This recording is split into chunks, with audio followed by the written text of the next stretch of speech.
One of the most powerful tools in photography is something that many beginners barely notice. Empty space. Not the subject, not the pose, not the lighting, the space surrounding them. Photographers call this negative space. And when used effectively, it can completely transform a nude photograph. Most people naturally focus on what is present within an image. The face, the body, the gesture. But great composition also depends on what is absent. The areas left intentionally empty. The quiet regions that allow the subject to breathe. Negative space is not wasted space. It is active space. It shapes how viewers experience the image. Imagine a figure standing alone against a vast blank wall. The empty area surrounding that person immediately creates a feeling. Perhaps solitude, perhaps freedom, perhaps contemplation. Now imagine cropping tightly around the body. The emotional effect changes instantly. The photograph becomes more intimate, more immediate, more confined. The subject remains exactly the same, yet the meaning shifts dramatically. This is the hidden power of negative space. In nude photography, negative space is especially effective because the human form naturally creates recognizable shapes. The eye is drawn toward those shapes. The surrounding emptiness then acts as a visual counterbalance. Together, they create harmony. A conversation between presence and absence. Many fine art photographers deliberately simplify their compositions for this reason. Instead of filling the frame with objects and details, they remove distractions.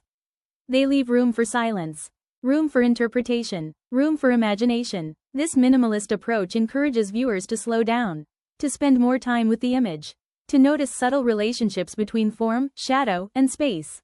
Negative space can also emphasize vulnerability. A small figure surrounded by a large empty environment often appears isolated. The viewer becomes aware of scale, of distance, of emotional openness. At the same time, negative space can communicate elegance and sophistication. Luxury brands frequently use it in advertising. Fine art photographers use it to create visual calm. Painters have relied on similar principles for centuries. The idea is simple. When everything competes for attention, nothing stands out. When space is allowed to exist, important elements become stronger. The body gains significance because it is not fighting against clutter. Its shape becomes clearer. Its lines become more noticeable. Its emotional presence becomes more powerful. Perhaps this is why some of the most memorable nude photographs are surprisingly simple. A single figure, a soft light, a quiet background, nothing excessive, nothing distracting, just a careful balance between form and emptiness. The photograph begins to feel less like documentation and more like poetry. Every shape has meaning. Every shadow has purpose. Every empty area contributes to the story. In the end, negative space teaches an important lesson about photography itself. Art is not always about adding more. Sometimes it is about removing enough that the essential elements can finally be seen. And in nude photography, few tools reveal that truth more beautifully than the art of what isn't there.